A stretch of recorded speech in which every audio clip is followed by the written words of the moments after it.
अस्सलाम वालेकुम dear students. हम लोग पढ़ रहे हैं 9th क्लास की बायोलॉजी की बुक का second chapter solving a biological problem. आज की इस वीडियो में हम लोग पढ़ेंगे मलेरिया के बारे में। तो चलिए जी हम लोग शुरू करते हैं अपना आज का लेक्चर।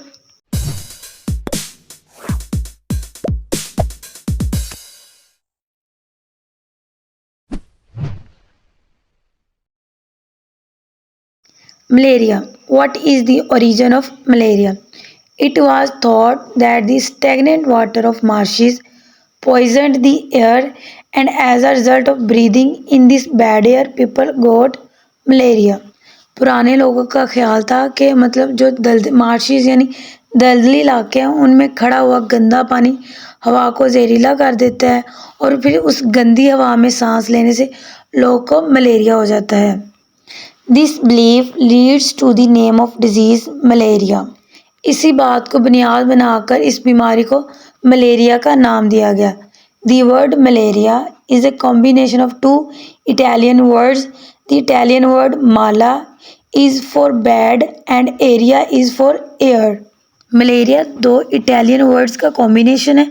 लफ्ज़ माला यानी कि गंदी और एरिया यानी हवा से मिलकर बना हुआ है।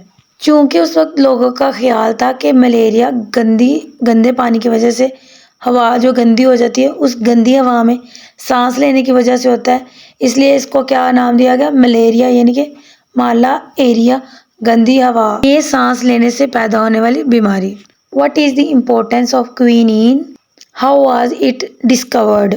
In 17th century, many plants from America were sent back to Europe to be used as medicines. The bark of a tree known as Quina quina was very suitable for curing fever. 17th century में कुछ पौधे जो कि America में as a medicine use होते थे उनको Europe भेजा गया। उनमें से एक दरख्त जिसका नाम था क्वीना क्वीना, उसकी जो बार्क यानी कि छाल है वो फीवर यानी कि बुखार के इलाज के लिए बहुत ज़्यादा मुनासिब थी। उसको भी अमेरिका से यूरोप भेजा गया, लेकिन कुछ बेईमान ताजरों ने इस मौके से फ़ायदा उठाया और एक और दरख्त जिसका नाम था सिनकोना, उसकी छाल को क्वीना क्वीना के मुतबादल के तौर पर भेजना शुरू कर दिया।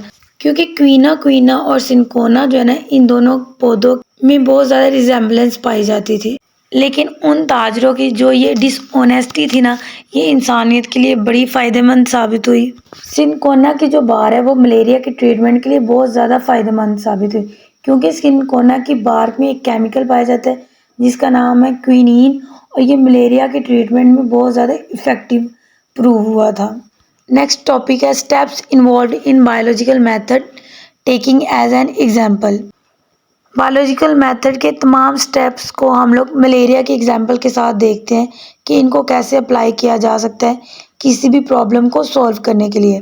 Malaria has killed more people than any other disease. The account of malaria is an example of biological problem. Malaria ने किसी भी दूसरी बीमारी से ज़्यादा लोगों को हिलाक किया था। अब जो मलेरिया ये एक बायोलॉजिकल प्रॉब्लम है, आखिर इसकी वजह क्या हो सकती है? In ancient times physicians were familiar with this disease. They described it as a disease of chills and fevers with recurring attack. They observed that the disease was more common among people living in low marshy areas. Ancient time यानी कदीम ज़माने में 2000 साल से ज़्यादा पहले तबीब इस बीमारी को जानते थे। उनके मुताबिक इस बीमारी की अलामात बार बार लगने वाली सर्दी और बुखार था। चील कहते हैं सर्दी लगना जिसमें कपकपी तारी होती है। विद रिक्योरिंग अटैक्स यानी कि ऐसी बीमारी जिसके सिम्टम्स एक दफ़ा ख़त्म हो जाएं, उसकी सारे अलामात ख़त्म हो जाएं, लेकिन वो बीमारी फिर अटैक करे, उसे कहते हैं रिक्योरिंग अटैक्स। उन लोगों का ख्याल था कि मार्शिस यानी कि दलदली इलाकों में जो खड़ा हुआ गंदा पानी होता है उस पानी की वजह से हवा वहाँ उन इलाकों की गंदी हो जाती है, और जब उस गंदी हवा में लोग सांस लेते हैं तो उनको मलेरिया हो जाता है। Malaria is a combination of two words. Mala mean bad and aria mean air. Bad air यानी कि गंदी हवा में सांस लेने से लोगों को होती है बीमारी मलेरिया की।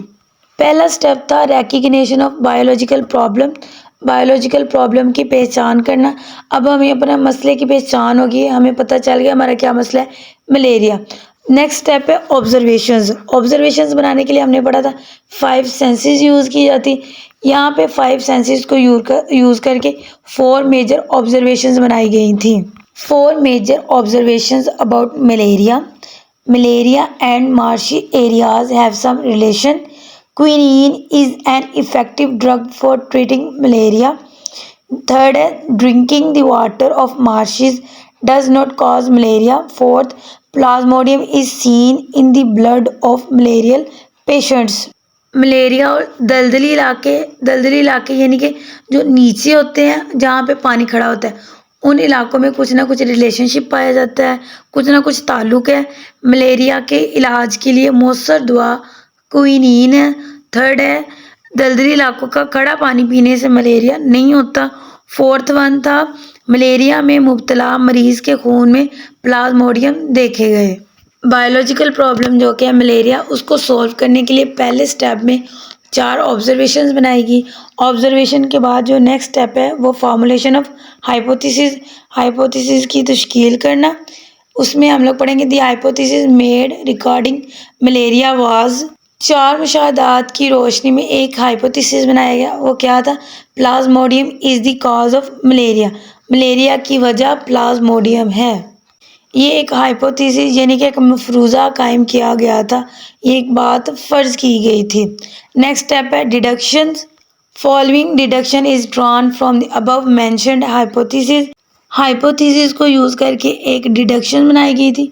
If hypothesis is the cause of malaria then all person ill with malaria should have plasmodium in their blood.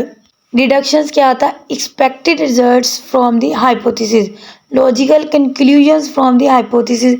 Hypothesis से मंतकी नताइज यानी कि लॉजिकल कंक्लूजन्स ड्रा करना। मलेरिया के बारे में जो हाइपोथेसिस बनाया गया था, जो कि था मलेरिया की वजह प्लाज्मोडियम है, उस हाइपोथेसिस को सामने रखते हुए डिडक्शन बनाया गया। अगर मलेरिया की वजह प्लाज्मोडियम है तो फिर मलेरिया में मुब्तला तमाम लोगों के खून में प्लाज्मोडियम मौजूद होना चाहिए। जो मेजॉरिटी में सिम्टम्स देखे जाएंगे वही उसकी काज होगा। बायोलॉजिकल प्रॉब्लम मलेरिया को सॉल्व करने के लिए ऑब्जर्वेशन भी बना लिए, हाइपोथेसिस भी बना लिए, डिडक्शंस भी। अब इन सब चीज़ों को प्रूव करने के लिए क्या करेंगे, the next step was to test the deduction. Deduction को टेस्ट करने के लिए क्या करेंगे, experiment. It is to be noted that in biological method experiment should be control experiment. For this purpose 2 groups were formed. Biological method में जो भी experiment किया जाता है उस एक्सपेरिमेंट को कंट्रोल एक्सपेरिमेंट होना चाहिए, और कंट्रोल एक्सपेरिमेंट के लिए 2 ग्रुप बनाए गए थे। एक था एक्सपेरिमेंटल ग्रुप और दूसरा था कंट्रोल ग्रुप। जैसा कि हम लोगों ने लास्ट वीडियो में पढ़ा था कि एक्सपेरिमेंटल ग्रुप में इफेक्टेड पर्सन को रखा जाता है और कंट्रोल ग्रुप में अनइफेक्टेड यानी कि हेल्दी पर्सन्स को रखा जाता है। Experimental group blood of 100 patients were examined under microscope. Blood of 100 healthy persons were also examined under microscope. 100 patient जो कि इफेक्टेड थे यानी कि पेशेंट थे मलेरिया के, और 100 वो लोग जो कि हेल्दी थे जिनको मलेरिया नहीं था। दोनों हेल्दी और इफेक्टेड पर्सन दोनों के ग्रुप को, दोनों के ब्लड को माइक्रोस्कोप से एग्जामिन किया गया। दोनों ग्रुप्स के ब्लड को माइक्रोस्कोप से देखने के बाद कुछ रिजल्ट्स बनाए गए। वो रिजल्ट्स क्या थे, results of the experiment showed that almost all malaria patients had plasmodium in their blood, while 7 out of 100 healthy persons had plasmodium in their blood. जब रिजल्ट्स देखे गए तो इन रिजल्ट्स में देखा गया कि तकरीबन तमाम जो मलेरिया के पेशेंट्स थे उनके खून में प्लाज्मोडियम मौजूद थे, लेकिन जो अनइफेक्टेड यानी कि हेल्दी पर्सन्स थे उनमें से सिर्फ 7 लोगों के खून में प्लाज्मोडियम देखे गए। Now we know that plasmodium in the blood of healthy was in incubation period. वो 7 हेल्दी पर्सन्स जिनके खून में प्लाज्मोडियम देखा गया, वो जो प्लाज्मोडियम खून के अंदर मौजूद था वो इंक्यूबेशन पीरियड में था।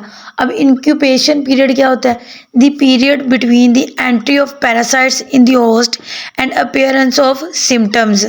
इंक्यूबेशन पीरियड से मुराद किसी पैरासाइट के मेज़बान के जिस्म में दाखिल होने और बीमारी की अलामात को ज़ाहिर करने के दरमियान का पीरियड यानी कि वक्फा है। एक्सपेरिमेंट के बाद जो रिजल्ट्स मिले थे वो इस बात की तरफ कायल कर रहे थे कि वाकई ये हाइपोथेसिस दुरुस्त है कि Plasmodium is the cause of malaria, कि मलेरिया की वजह प्लाज्मोडियम है, क्योंकि एक्सपेरिमेंट के दौरान देखा गया कि ऑलमोस्ट जितने भी मलेरियल पेशेंट्स थे उनके ब्लड में प्लाज्मोडियम था, और जो हेल्दी पर्सन्स थे जिनमें 7% को में प्लाज्मोडियम देखा गया वो भी इंक्यूबेशन पीरियड में था। After some time incubation period के बाद उनमें भी सिम्टम्स अपीयर होंगे और उन सब पर्सन्स को भी मलेरिया होगा। ये था आज का लेक्चर। अल्लाह हाफिज़। Thanks for watching my video.